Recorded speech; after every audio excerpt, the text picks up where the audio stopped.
அஸ்ஸலாமு அலைக்கும். இன்றைக்கி பீக்கங்காய் வச்சு ஒரு கூட்டு செய்ய போகிறோம். வாங்க பார்க்கலாம்.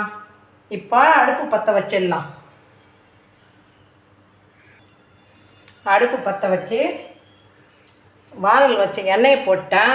எண்ணெய் வந்து ஒரு 4-5 டீஸ்பூன் போட்டிருக்கேன். கொஞ்சம் நல்லாயிருக்கும். வந்து எண்ணெய் சூடாகட்டும். கடுகு போட்டுக்கலாம்.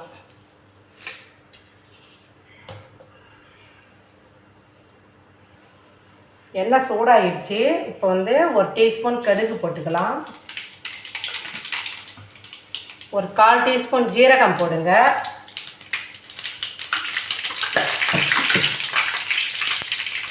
பெருங்காயத்தூள் வந்து ஒரு 1/4 டீஸ்பூன் போட்டுக்கோங்க. நல்லா வாசனையாக இருக்கும். அடுத்தது வந்து வெங்காயம் போட்டுடணும். ஒரு மீடியம் சைஸ் வெங்காயம் வந்து ஒரு 3 வெங்காயம்.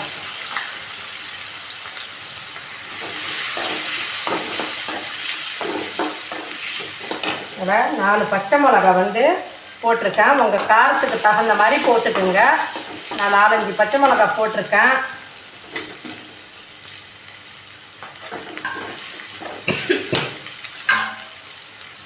கருவேப்பிலை ஒரு 2 இனுக்கு போட்டுக்குங்க.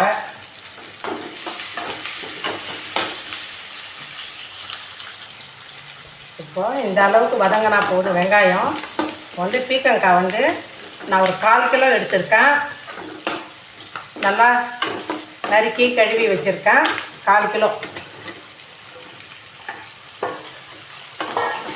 இந்த தண்ணி போடாமல் நல்லா வதக்கி விடுங்க. அதுலேயே தண்ணி கொஞ்சம் வரும். பீக்கங்காய் நீர்க்காயின்றதால நல்லா தண்ணி விடும் இதுலேயே.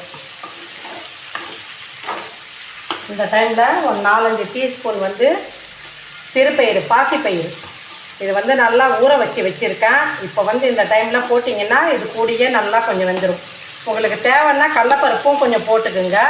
நான் கடலப்பருப்பு போடல, இது பாசிப்பயிறு தான் போடுறேன் இன்றைக்கி.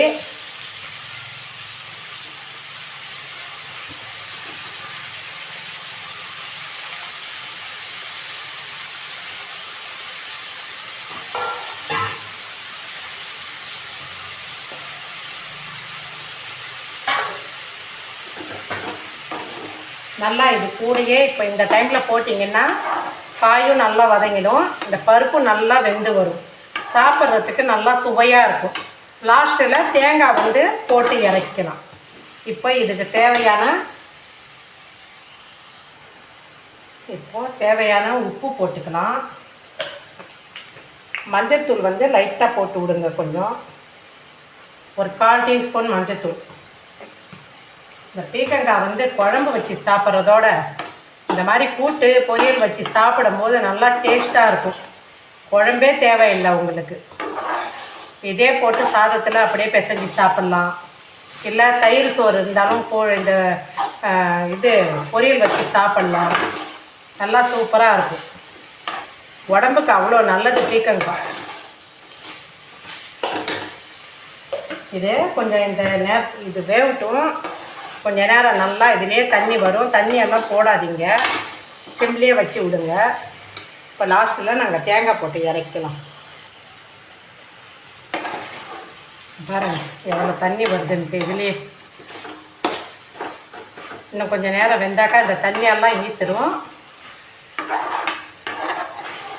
நல்லா இந்த பருப்பும் இந்த தண்ணியிலே நல்லா வெந்துடும். நல்லா இந்த சிறுபருப்பு போட்டு சாப்பிடும்போது இந்த பீக்கங்காய் பொரியலுக்கு நல்லா செம்ம டேஸ்ட்டாக இருக்கும். பொரியல், கூட்டு எது வேணால் பேர் வச்சுக்கலாம். இதுக்கு நல்லா செம்மையாக இருக்கும். சாப்பாட்டில் போட்டு சாப்பிடும்போது நல்லா சூப்பராக இருக்கும். நல்லா பருப்பு பாருங்கள், காயும் வெந்துருச்சு, பருப்பு வெந்துருச்சு. இந்த டைமில் தேங்காய் போட்டு இறக்கிடலாம்.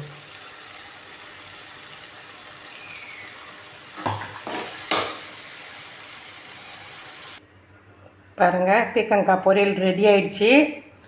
நல்லா சூடான சுவையான பீக்கங்காய் பொரியல் நல்லா ஜம்முன்னு ரெடி ஆயிடுச்சு. நீங்களும் இதே மாதிரி செஞ்சு சாப்பிட்டு பாருங்கள். பிடிச்சிருந்தால் லைக் பண்ணுங்கள், ஷேர் பண்ணுங்கள், சப்ஸ்கிரைப் பண்ணுங்கள். எங்கள் சேனலுக்கு சப்போர்ட் பண்ணுங்கள். நாங்கள் உங்களுக்காக துவா செய்கிறோம். நீங்களும் எங்களுக்காக துவா செய்யுங்க.